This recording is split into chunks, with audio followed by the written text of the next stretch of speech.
Assalamualaikum warahmatullahi wabarakatuh. Saya Tasya Diandari dari Akuntansi A 2019. Universitas Yarsi ingin menjelaskan tentang uji multikolonialitas dan uji heteroskedastisitas. Di sini pertama itu ada uji asumsi klasik. Ini uji multikolonialitas itu menurut Ghazali 2011. Uji multikolonialitas bertujuan untuk menguji apakah model regresi ditemukan adanya korelasi antara variabel bebas. Model regresi yang baik seharusnya tidak terjadi korelasi di antara variabel independen. Salah satu cara untuk mendeteksi ada tidaknya multikolonialitas di dalam model regresi dapat dilihat dari nilai tolerance dan lawan variance inflation factor atau PIF. Uji multikolonialitas dilakukan dengan melihat nilai tolerance value dan variance inflation factor pada tabel koefisien. Kriteria hasil pengujian adanya multikolonialitas yaitu sebagai berikut. Tolerance value lebih kecil dari 0,1 atau VIF lebih besar dari 10, maka terjadi multikolonialitas. Dan tolerance value lebih besar dari 0,1 atau VIF lebih kecil dari 10, maka tidak terjadi multikolonialitas. Nah, di sini kita ada uji heteroskedastisitas. Menurut Ghazali 2018-37,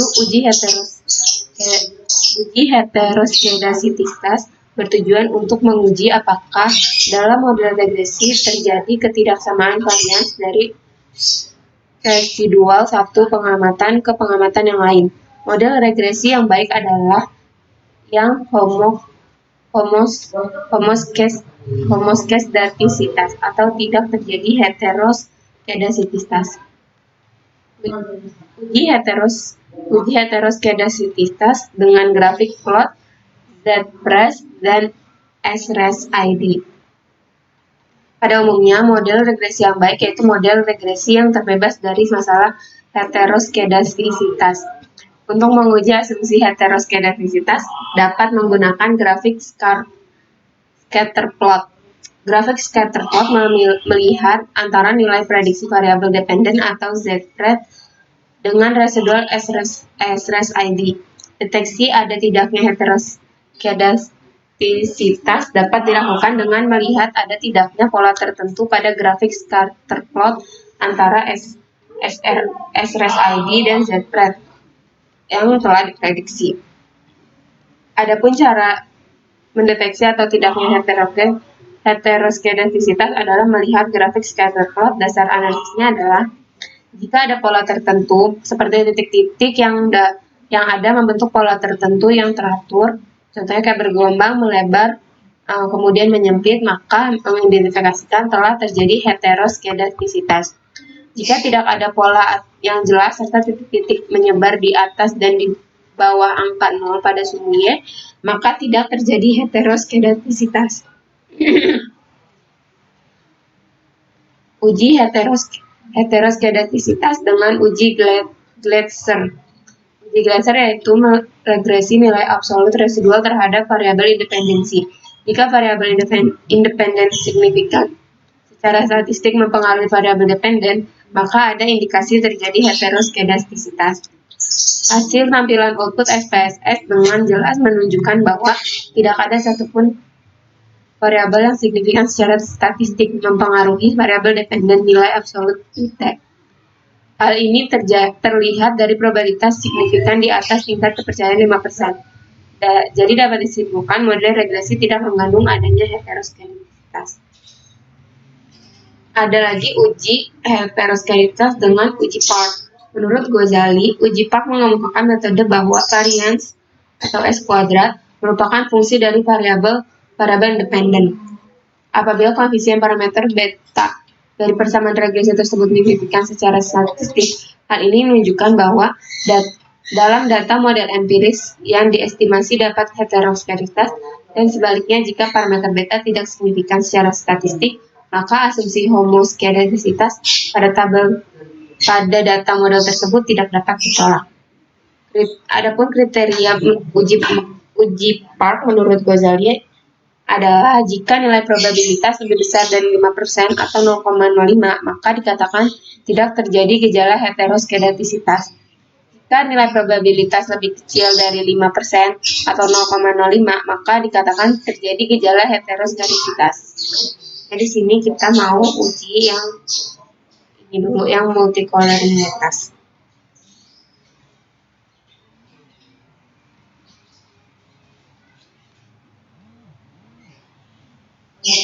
Pertama kita di sini saya udah nambahin 3 tabel baru. Ini kita grafik, kita analyze, regression, linear. Ini dependennya prestasi praktikum, kemandirian independennya kemandirian belajar, motivasi dan prestasi. Statistiknya ini bisa kita ilangin yang estimate sama model fit. Kita checklist yang collinearity diagnostik.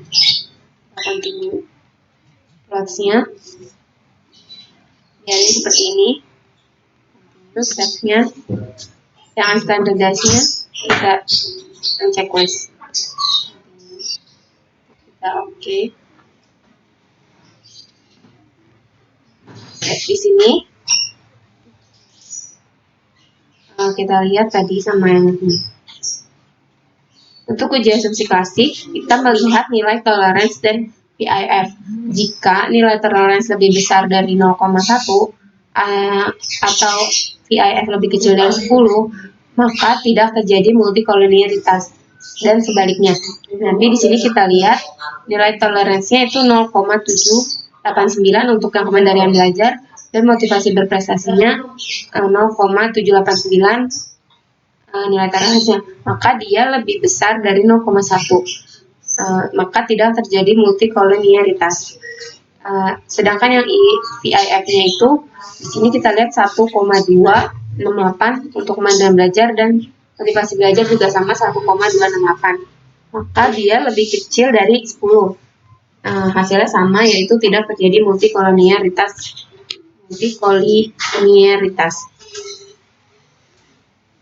Selanjutnya kita mau menguji dengan uji grafik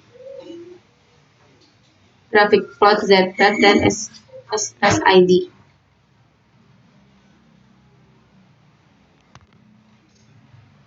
Di sini kita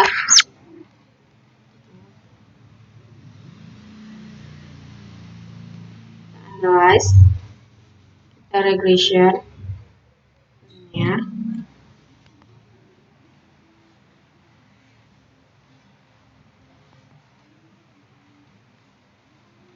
Di statistiknya kita biarin aja tetap.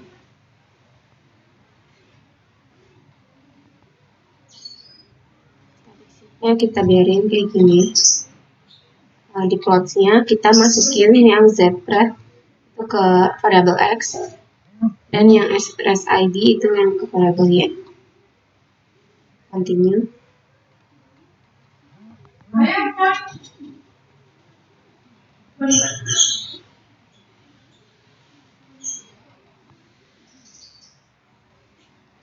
Kita klik OK.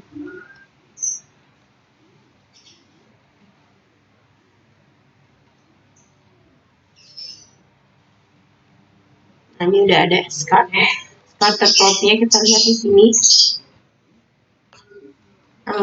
Di sini kan menurut scatter plotnya terlihat jika tidak ada pola yang jelas serta titik-titik menyebar di atas dan di bawah angka 0 dan sumbu y, maka tidak terjadi heteroskedastisitas. Di sini kita lihat semua titik-titiknya itu menyebar di atas sumbu y dan di atas 0 itu dia menyebar, jadi dia tidak terjadi heteroskedastisitas. Selanjutnya kita mau coba dengan uji Gletser.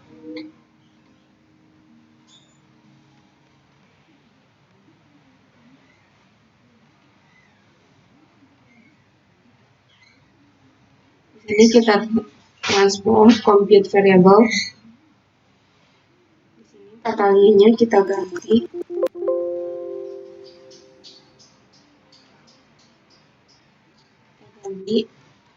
RBS underscore ini kita out. Di sininya kita cari yang ABS.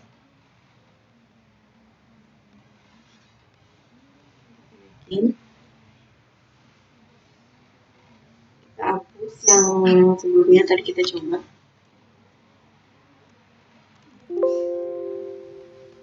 Datanya kita hapus aja.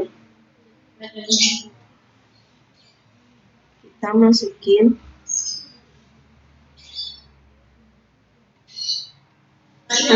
nilai yang unstandard.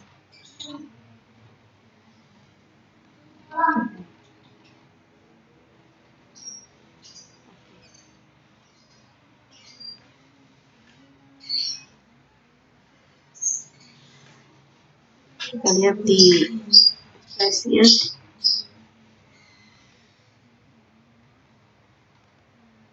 Ini udah ke data ini.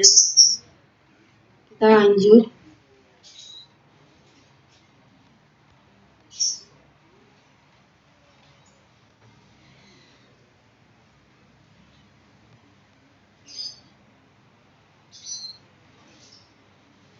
Analyze, regression, linear.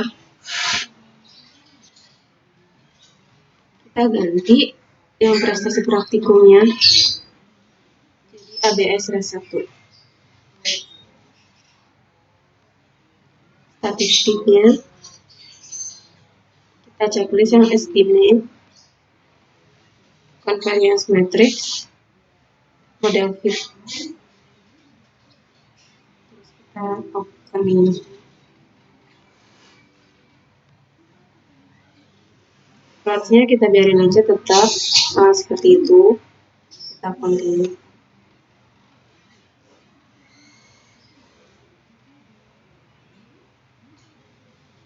Nah, di sini kita udah ada datanya.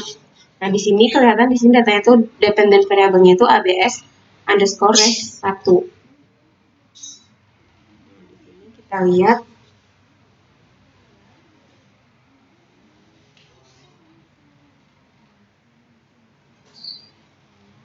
lihat di nilai signifikannya.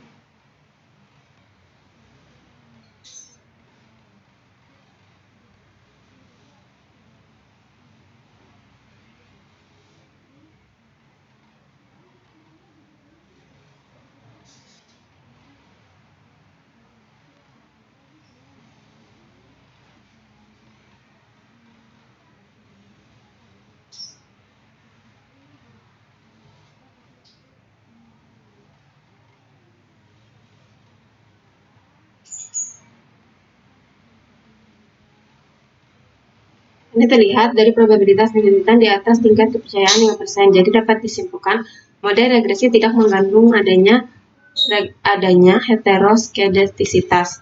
Atau ke uji heteroskedastisitas dengan uji par. Caranya kita transform,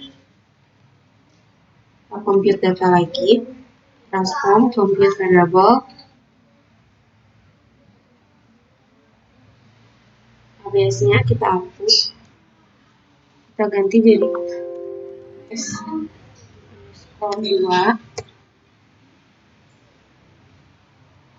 Ininya kita tetap awal. Nah, di sininya kita ganti ulang.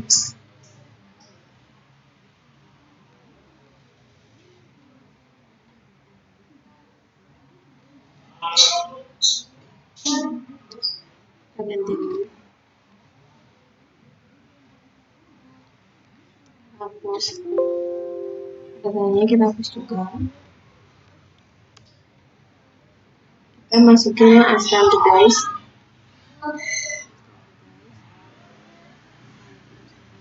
Kali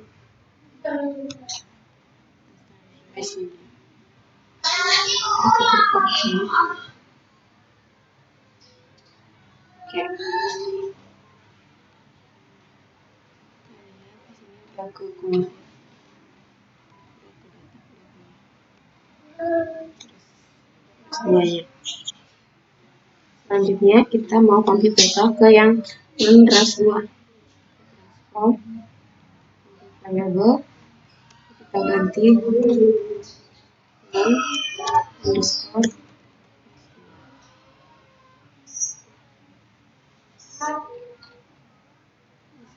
tutupan. Ini kita ganti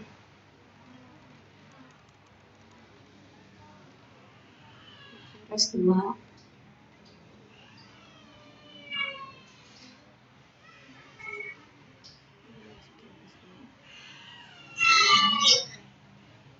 Oke.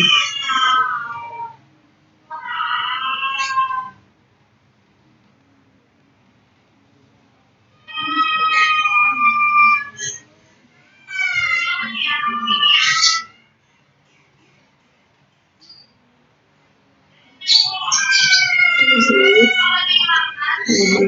terus kita mau uji ya. Kita ke ujinya transform.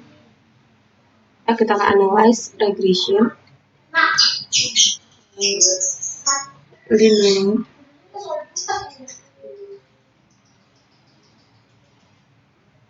ABS-nya kita keluarin.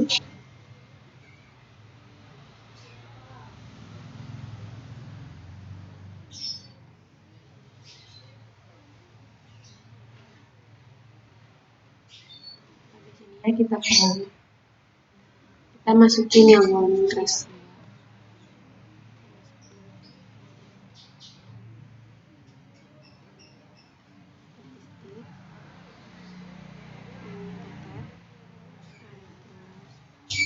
Semua ini kita tutup ya. Ini tutup dulu.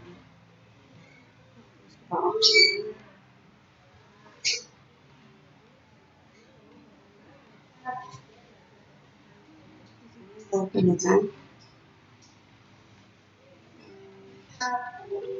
efisiensinya. Kita lihat di sini. Kita baca lagi yang tadi. Nah, yang uji part itu kita bisa melihat dari nilai probabilitas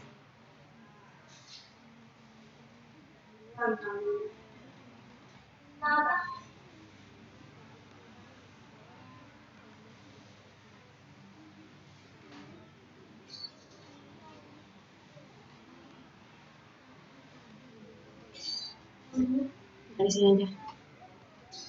Di sini nilai signifikannya itu 0,748, 0,620, 0,817, di mana nilai signifikannya itu lebih besar dari 0,05.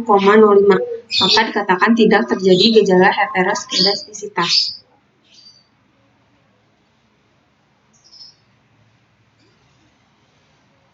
Sekian presentasi dari saya mengenai uji multipolaritas dan uji heteroskedastisitas. Kurang lebihnya mohon maaf. Assalamualaikum warahmatullahi wabarakatuh.